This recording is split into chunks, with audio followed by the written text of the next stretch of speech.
आपका चहेता channel CNBC आवाज़ 20 साल पूरे करने जा रहा है। जी हाँ, 13 जनवरी 2005 का वो दिन जब एक चैनल के रूप में सीएनबीसी आवाज़ का आगाज़ हुआ था। ये वो दौर था जब देश में बिजनेस और स्टॉक मार्केट का मतलब अंग्रेज़ी होता था। उस वक्त हिंदी में किसी ऐसे चैनल का आना और अपनी जगह बनाना बड़ी बात है। हम ये पक्के भरोसे के साथ कह सकते हैं कि पिछले 20 साल में रिटेल के बीच इक्विटी क्रांति का सूत्रधार सीएनबीसी आवाज़ रहा है।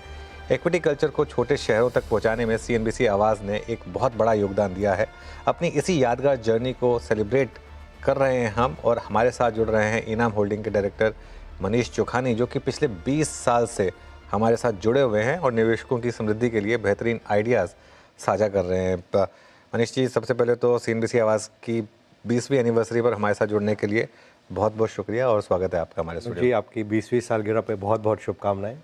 और जो सीएनबीसी आवाज़ ने काम किया है ये वेल्थ कल्ट को स्प्रेड करने पूरे देश में, उसकी बहुत बहुत बधाइयाँ। Thank you. और मैं इसी नेटवर्क में था जब सीएनबीसी आवाज़ लॉन्च हुआ था, और तब से लेकर अब तक मार्केट में क्या शानदार गेंस रहे हैं। निफ्टी 2000 का हुआ करता था। हाँ जी, 12 गुना हो गया। 12 गुना हो गया, 13% का कैगर। क्या क्या आपके हिसाब से मेन हाईलाइट रही हैं पिछले 20 साल में?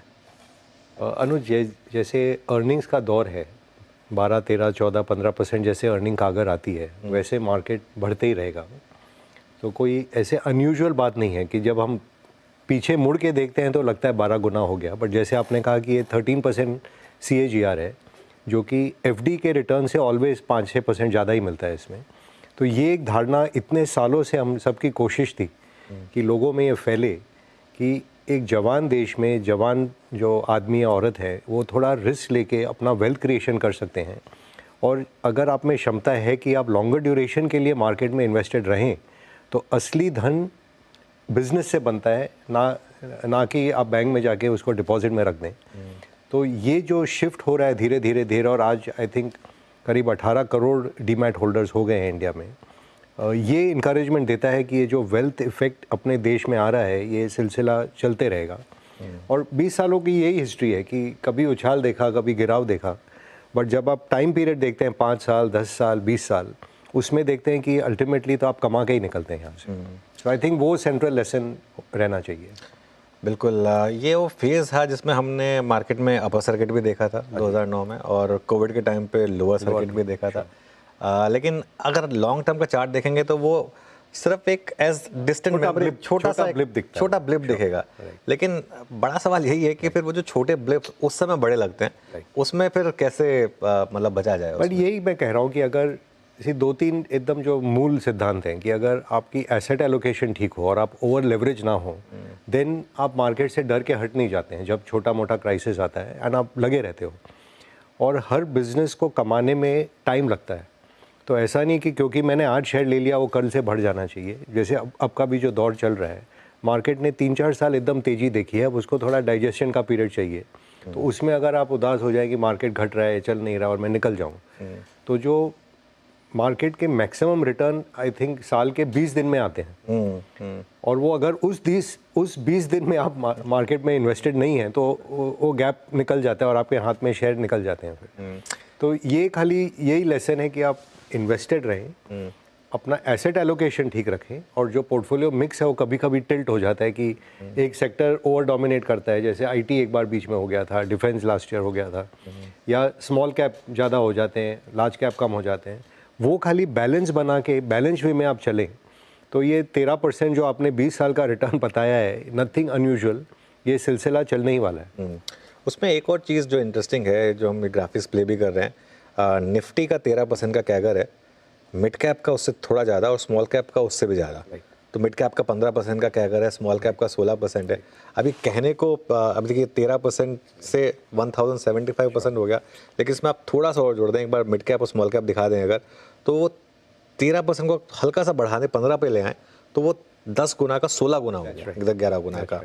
तो एक सवाल जो लाजमी है कि क्या ब्रॉडर मार्केट इसी तरीके से आउट परफॉर्म करती रहेगी जो हमने कई सालों से देखा है? ये हम खुद NM ग्रुप भी जो है, we have been creatures of new companies coming to market. जैसे 90s में जब मैं चालू किया तो उस टाइम दौर था इन्फोसिस, मैरिको, ZTV और ये सब नए नए बिजनेसेस आए थे। और जब एक नया बिजनेस चालू होके अल्टीमेटली लार्ज बिजनेस बनता है, उसमें वेल्थ क्रिएशन मैक्सिमम होती है, बट मोर्टेलिटी रेट भी ज़्यादा है। तो आज हमें जो विनर्स हैं उनके नाम याद रहते हैं, जो लोग बीच दौर में दे डोंट मेक इट, उनको हम भूल जाते हैं। तो जो इंडेक्स में रिटर्न दिख रहे हैं, it is a survivorship bias, कि जो आप 3-4 अच्छे शेयर रख लिए, जैसे आईटी में अगर आप देखें तो इन्फोसिस कहीं है एंड 4-5 कंपनियां जो आज साफ है और वो है ही नहीं। तो if you are lucky you are in Infosys, और अगर आप जो fly by night type companies थी जो एकदम साफ हो गई, उनमें रह जाते तो आपको कोई रिटर्न नहीं मिलता। तो जो mid cap definitely should be a part of everyone's portfolio, but in moderation, because एक लेवल आपको थोड़ा सेफ्टी चाहिए लार्ज कैप्स का, एंड देन जो एक्सेस रिटर्न आता है वो mid cap also, if you stay invested during a particular expansionary cycle in the economy. तो ये आई मीन दुनिया का ही दस्तूर है। जैसे इंडिया वर्ल्ड में एक मिड कैप है, अमेरिका लार्ज कैप है, मेगा कैप है लार्ज, तो वो अपना भी जब दौर आ रहा है कि हम बढ़ रहे हैं और ये मिड कैप से लार्ज कैप की तरफ जा रहे हैं, अगले 20 साल में होपफुली हमें देखने मिलेगा कि भारत देश एक लार्ज कैप हो गया दुनिया में। बिल्कुल। मैं पढ़ रहा था कि जो ओरिजिनल निफ्टी 50 था उसमें सिर्फ 6 स्टॉक बाकी हैं। ओह, इज दैट राइट? अच्छा, मैंने भी ध्यान नहीं दिया। I think Hindustan Unilever, right, Reliance, और आई थिंक 3-4 और स्टॉक्स होंगे जो ओरिजिनल निफ्टी 50 के हिस्सा थे। और उसके बाद खैर कई स्टॉक्स उसके बाद लिस्ट हुए हैं, जैसे TCS तो काफ़ी बाद में लिस्ट हुआ है, तो उस हिसाब से राइट। तो मनीष जी, फिर इस समय हम जिस मार्केट में हैं अब इस समय, इस मार्केट में आपको लगता है कि कमाई के मौके हैं, या फिर अभी ये मार्केट, क्योंकि हम इस बार जो गिरे हैं वो एक ख़राब अर्निंग्स के पीछे गिरे हैं, क्या इस समय मार्केट में आपको लगता है कि कुछ समय हमें बिताना पड़ेगा जिसमें हम रिटर्न की एक्सपेक्टेशन ना रखें? सी, हम लोग रिसेंटली एक स्टॉक मार्केट ग्रुप की गैदरिंग हुई थी, उसमें यही एक चर्चा का विषय था। तो ये था कि कभी कभी आपको चाहिए कि एक पीरियड डाइजेशन का भी होना चाहिए, कि आपने बहुत भोजन खाया है तो एक बार थोड़े घंटे निकाल दीजिए कि भोजन पच जाए, ताकि अगला भोजन आप कर पाएँ। आई थिंक ये ऐसा दौर है कि तीनों जो अपने इम्पल्स हैं इकोनॉमी में, कंजम्पशन साइकिल थोड़ा स्लो है बिकॉज ऑफ इन्फ्लेशन हो या इनकम लेवल हो या जॉब्स हो, what ever may be the reason. Export जो क्षेत्र है उसमें भी अनसर्टेनिटी है अब दुनिया में, specially with coming of Trump, और ये चाइना +1 भी कैसे प्ले आउट हो रहा है। उनकी खुद की सरप्लस $1 ट्रिलियन हो गई है, इंडिया में इतने एक्सपोर्ट बढ़े नहीं हैं, FTAs इतने साइन हुए नहीं हैं, तो ये भी एक दौर है जिससे भी हम गुजर जाएंगे। और तीसरा जो केपेक्स साइकिल है, जो कि पिछले दशक में कॉर्पोरेट सेक्टर ने बहुत लोन लेके एक्सपेंड किया था, 5-10 अगले साल के केपेक्स लगा दिए थे, तो वो भी थोड़े अब डिमांड को थोड़ा सबड्यूट देखे वो भी धीरे एक्सपेंशन कर रहे हैं। तो तीनों जो मेन इम्पल्स के सेक्टर हैं, तीनों में up to expectation the expansion is not visible, whereas market has over discounted almost कि ये 20-25% तो ग्रोथ आएगा ही आएगा। और वो जब नहीं दिखता है तो एक बार you have to set back and recalibrate कि यहाँ से कहाँ जाना है। आई थिंक वो दौर अपना हो रहा है अभी। इस दौर में क्या होता है कि entire market will not fall and give you an opportunity on one day. वो जैसे आपने कई शहरों में देखा होगा 25-30% शेयर घट गए हैं, इंडेक्स में आपको बेरली 10% दिखा होगा, बट काफ़ी जो शेयर हैं वो 25-30% में भी सम ज़्यादा भी घट गए हैं। तो जहाँ पे आपकी अंडरस्टैंडिंग है और जहाँ पे आपका कॉन्फिडेंस है और आपका टाइम होराइजन थोड़ा लंबा हो, वहाँ पे वन शुड स्टार्ट लुकिंग। वो वैसे गैदरिंग जो है काफ़ी हुज हु की गैदरिंग, वो जयपुर में जो आप लोगों की राधा कृष्ण जी ने अपने 40 साल पूरे करने के लिए निमिष भाई के साथ बहुत अच्छा गैदरिंग उन्होंने किया था, and all of us were so thankful कि बहुत ही मज़ा आया। क्या निकल कर आया उसमें से कुछ अगले 20 साल की कोई बड़ी? Well that was a private gathering, तो मैं ज़्यादा नहीं बात करूँगा, बट एक चीज़ मैं ज़रूर कहूँगा कि हमारा ऐसा एक प्रोफेशन है या ग्रुप है जो एक दूसरे के सक्सेस से खुश होते हैं लोग। मैंने बाकी काफ़ी इंडस्ट्रियों में देखा है कि वो ईर्ष्या की भावना रहती है कि वो आगे निकल गया, वो मेरे से ये कर दिया। यहाँ पे सब एक दूसरे को देख के खुश होते हैं, प्रफुल्लित होते हैं कि देखो ये भी अच्छा कर रहा है, ये भी अच्छा कर रहा है, ये भी अच्छा कर रहा है। और हम सब मिल के ऑलमोस्ट, जैसे मिडनाइट चिल्ड्रन एक बुक आई थी कि आज़ादी के दौर में जो लोग निकले थे वो सब खुश थे, वैसे ही ये दौर के जो लोग हैं सब साथ में कि सब खुश है कि सब एकदम all have done really well by grace. और आप सबने बहुत वेल्थ भी बनाई है ऑब्वियसली, तो वो भी एक अच्छी चीज़ है। और एक और चीज़ जो मुझे अच्छी लगती है कि आप जितने भी सब वेल्थ क्रिएटर्स हैं वो काफ़ी सोसाइटी को गिव बैक भी कर रहे हैं, वो भी एक अच्छी चीज़ है। मार्केट में फिर मनीष जी यहाँ से लेकर अगर हमने पिछले 20 साल में 13% का कैगर देखा है निफ्टी में, जो आज की जनरेशन अब स्टॉक मार्केट में एंटर कर रही है, उसका फिर यही सवाल होगा कि क्या फिर वो अगले 20 साल में भी उस तरीके की कैगर बनेगी या नहीं बनेगी? क्योंकि जैसे जैसे आप धीरे धीरे बड़ी मार्केट बनते जाते हैं, वो अपॉर्चुनिटीज शायद थोड़ी कम हो जाती हैं उस हिसाब से। नहीं अनुज, जैसे आपने कहा, जो the history never repeats but it rhymes. और जब मैं आया था इस मार्केट में 1990 में, तो उस टाइम जैसे सेंचुरी, मफतलाल, टाटा स्टील, ये सब बड़े शेयर होते थे।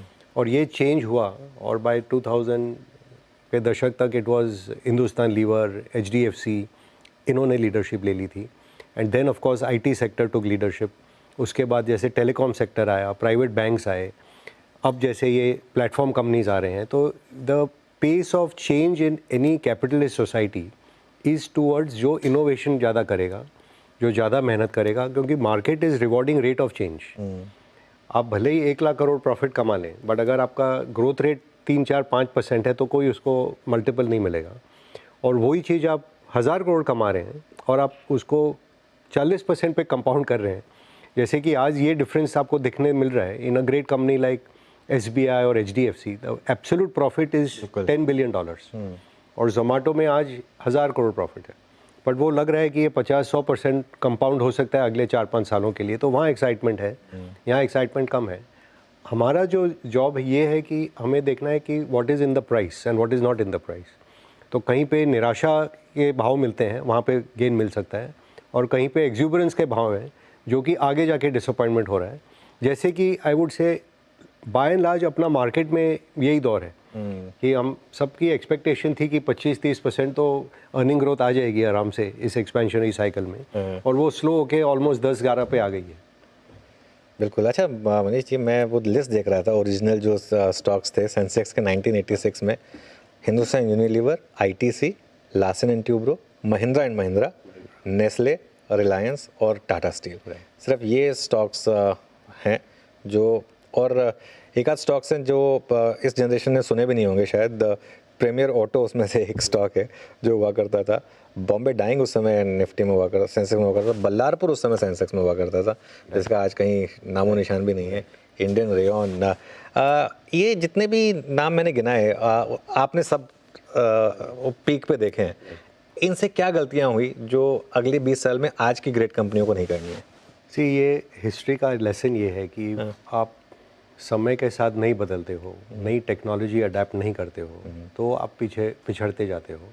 और ये अपने देश के साथ भी हुआ था। अगर आपको याद है, जब भारतवर्ष 30% वर्ल्ड GDP का हिस्सा होता था और इंडस्ट्रियल रेवोल्यूशन मिस किया, invention of gun powder miss किया, तो मिलिट्री वे में हारे, और फिर जो काम करते थे आर्टिजन हार गए मशीन के खिलाफ। फिर जब इंडस्ट्रियल एज शिफ्ट हुआ और IT एज आया, तो हम सबके ऑलमोस्ट IT वर्कर्स बन गए। We were not the inventors of the platform, जो कि आज आप देख रहे हैं अमेरिका में या चाइना में, they are controlling the platforms, कि अमेजॉन हो या गूगल हो या माइक्रोसॉफ्ट हो। हमारे इन्फोसिस, TCS ने, सब ने काम किया इनके लिए, पर वो प्लेटफॉर्म हम नहीं ओन कर पाए। तो अगला जो 20 साल आने वाला है, उसमें मेरी ये धारणा है कि IP, प्रोडक्ट और टेक्नोलॉजी के जो प्रति काम करेंगे, वो कंपनियां आगे बढ़ेंगे। जैसे आज भी छोटे रूप में आप देखिए, आज के रिपोर्ट में आया था कि Tata Punch has become the number 1 selling car model in India, overtaking Maruti. First time. अब ये बड़ी बात है। हाँ।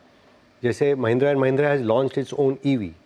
भारत से एक्सपोर्ट आज होता है, जैसे आपको लगे कि बजाज स्कूटर क्या है या बजाज मोटरसाइकिल क्या है, पर ये एक्सपोर्ट हो रहा है, ये इंडियन प्रोडक्ट है, इंडियन ब्रांड को बाहर कैरी कर रहा है। तो एक एक देश जैसे बढ़ता है दुनिया में, पहले आपने देखा जापानीज़ प्रोडक्ट आए, फिर कोरियन प्रोडक्ट आए, अब चाइनीज़ प्रोडक्ट आए। तो अपना भी ये दौर होगा कि हमें जाके दुनिया के साथ जूझना पड़ेगा और वहाँ पे जाके जीतना पड़ेगा। और वही company ultimately market cap huge creation वहाँ होता है। आज भी जो लार्जेस्ट कंपनीज आप देखें, TCS हो या रिलायंस हो, they are playing against the whole world. तो वैसी कंपनियाँ आप निकलेंगी जो समय के साथ बदलें, टेक्नोलॉजी के अहेड रहें, वही कंपनी आगे जाके भी जीतने वाली है। अच्छा, आपने कोरियन की बात की। बहुत एक मेरे शो पे रमेश दमानी जी आए थे, उन्होंने एक रिस्क बताया था मार्केट के लिए, K-top।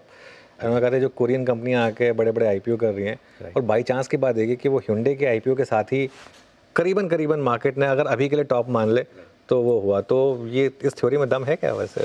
सी, हर in a rising market rising top rising bottom बनते रहेंगे। हाँ। तो ये I would consider temporary top. Temporary top, past में हमने ये कहा था कि जब जापानीज निवेशक कोई मार्केट में आते हैं तो टॉप बनता है। बिल्कुल। तो अगर जो उस टाइम आप Daiichi वगैरह देखते हैं कि थे। नमूरा आ गया अंदर मार्केट में, तो मार्केट से निकल जाए तो आप पूरा मिस कर देते हैं। हाँ। So definitely the demand supply का जो मिसमैच था वो भी कैपिटलिस्ट सोसाइटी में, अगर इतना डिमांड आएगा कि $3 बिलियन मंथली SIP में आ रहे हैं, तो जो इंडस्ट्रियलिस्ट है और जो बिजनेसमैन है वो भी सोचेगा मैं क्यों ना अपना सप्लाई दूं यहाँ पे। तो वो भी मैच हो गया। तो ये डिमांड सप्लाई का जो सिलसिला है ये कैपिटलिस्ट सोसाइटी का हिस्सा है और होना भी चाहिए। और वो पैसे को जो लोग लेके अपने बिजनेस में लगाते हैं उसी से अगला ग्रोथ का इम्पल्स आता है। So I think it's part of the game. And जैसे आपने बहुत सही वे में शुरू किया था कि 20 साल में 13% कंपाउंडिंग माने 12 गुना आपका पैसा हो गया। अगर 13 को आप कम समझ के आप मार्केट से निकल जाओगे तो अगला जो 12 गुना होने वाला है वो आप मिस कर जाओगे। बिल्कुल। पिछले साल 9% ही रहा वैसे तो शायद इस साल या अगले साल कॉम्पनसेट करने का मौका मिले। ये एवरेज आप पॉइंट टू पॉइंट ले रहे हैं। अगर होपफुली जो दिन बहुत निराशा होती है और आप SIP कर रहे हो तो होपफुली आपका एवरेज इससे बेटर ही आता है। और जैसे आपने सही कहा कि अगर पोर्टफोलियो मिक्स में थोड़ा मिड कैप का भी मिक्स हो जाए, मिश्रण हो जाए और थोड़ा तड़का आपका स्मॉल कैप का भी लग जाए तो होपफुली और return over time can be higher. Having said that, आज के दिन स्मॉल कैप के मल्टीपल 40% प्रीमियम पे हैं। तो आज वक्त नहीं है कि आप स्मॉल कैप सोच के कि ये पास्ट में हुआ तो आज ही मैं घुस जाऊँ। इसमें भी एक निराशा का दौर जब आएगा उस टाइम पे लेने से फ़ायदा रहेगा। एक और मैंने स्टडी की थी कि अगर पिछले 20 साल में अगर आपने डेली SIP की, मंथली SIP की या क्वार्टरली SIP की तो आपके रिटर्न्स में फ़र्क पड़ा क्या? रत्ती भर भी फ़र्क नहीं पड़ा। क्वार्टरली तक ठीक है, हाँ वो ईयरली पर अगर आ जाएंगे तो फिर वो एंट्री पॉइंट का you may miss the bus. लेकिन मंथली या क्वार्टरली तक के SIP अगर आप कर रहे हैं तो कोई दिक्कत नहीं। एक छोटा सा ब्रेक लेंगे, ब्रेक के बाद इस कॉन्वर्सेशन को कंटिन्यू करेंगे।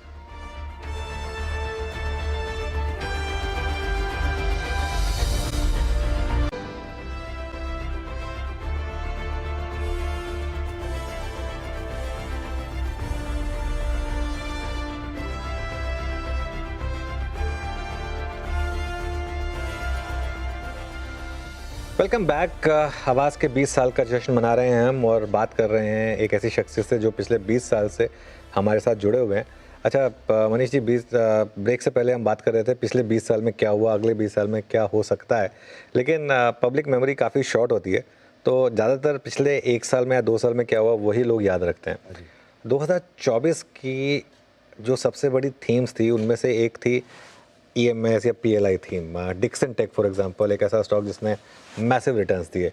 क्या ये थीम और दूसरी एक और थीम थी और जिससे आप भी सार्वकार रखते हैं, स्टॉक मार्केट से रिलेटेड प्लेस, चाहे एक्सचेंजेस हो या डिपॉजिटरीज, कुछ भी उठा कर देख लीजिए, क्या ये 2 थीम्स 2025 में भी कंटिन्यू करेंगी? क्या कोर पोर्टफोलियो का हिस्सा होना चाहिए इन्हें?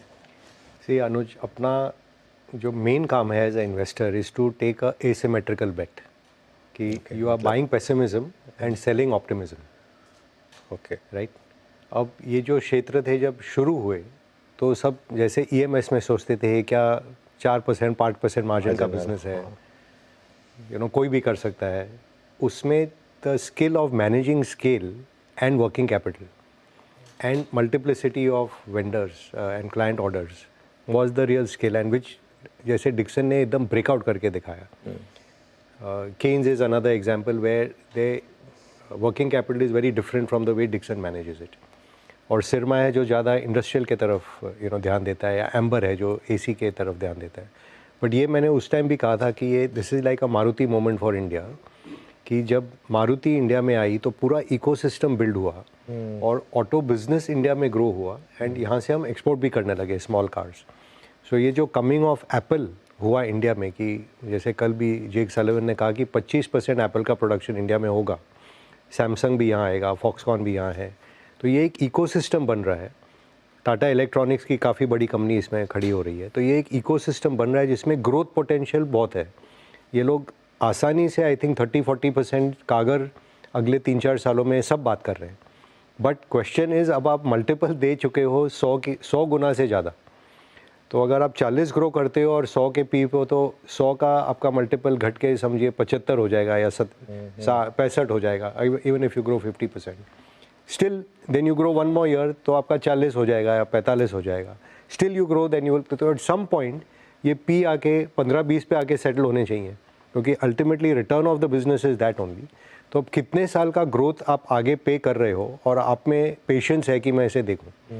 Same thing about are capital market, कि आई रिमेंबर जिस साल आई थिंक दिवाली शो में बात की थी हमने कि ये कैपिटल मार्केट थीम है, म्यूचुअल फंड थीम है, एंड सब ये तो सेबी इसको मार रहा है, इनको ज़्यादा के ज़्यादा कानून लग रहे हैं, या ये 10 बेसिस पॉइंट का ब्रोकरेज बिजनेस बच गया है, वेल्थ मैनेजमेंट में जो RM है वो सारा प्रॉफिट ले जाते हैं। बट ये जो सेक्युलर शिफ्ट हो रहा है फाइनेंशियलाइजेशन ऑफ इंडिया, कि नॉट ओनली आज कैपिटल मार्केट थीम है, ये आप देखिएगा 1.5 साल में वापस बैंकिंग के तरफ सब उछाल आएगा, क्योंकि जब अप साइकिल में आपको लगता है कि ये ग्रोथ अनलिमिटेड चलते ही रहेगा, दूसरे साइड को आप नेग्लेक्ट करते हो, वो एग्जैक्टली रिवर्स हो रहा है उस टाइम और आज में। तो ये थीम एज अ बिजनेस चलेंगे, बट शेयर के भाव इन मेनी केसेस आर सबने discounting a lot of the future. ये जो आपने बात कही ना मुझे बहुत अच्छी लगी, लेकिन एसिमेट्रिकल जो आपने बात कही इसमें, लेकिन कई बार रिस्क होता है ना, अगर आपने इन्होंने को आज ही बेच दिया फॉर एग्जांपल, कहीं जल्दी तो नहीं बेच दिया, या फिर कुछ कहीं जल्दी खरीद तो नहीं लिया, तो उसकी टाइमिंग कैसे करें फिर? सी उसका कोई जवाब नहीं है। मैं अगेन एग्जांपल देता था कि आई थिंक इन्फोसिस 2000 के साल में या 2001 में जब टॉप बना था, it was almost in dollar terms I am talking now, $45 billion market cap हो गई थी। आज 95 बिलियन है। 24 साल निकल गए। तो डॉलर टर्म में डबल है। आई मीन इन रूपी terms it's done better, but in dollar terms it कुछ भी नहीं, बिकॉज ऐसा क्लाइमेटिक टॉप बनाया उस टाइम पे कि अगर आप उस यूफोरिया में अगर आप नहीं बेच पाए तो the company did well, no doubt, and company continues to do well, but as a investor it was your job to see what am I paying for. आज जो ये 100-150 के पी मल्टीपल चलते हैं, एटलीस्ट आई फील जैसे not I am in the same league, but जैसे सुनील गावस्कर आते होंगे और ये T20 के स्ट्रोक देखते हैं, ये सूर्य कुमार यादव क्या खेल रहे हैं, who is a great captain today. तो ऐसा मार्केट में कभी कभी हमें भी लगता है कि ये क्या चल रहा है इतना मोमेंटम में।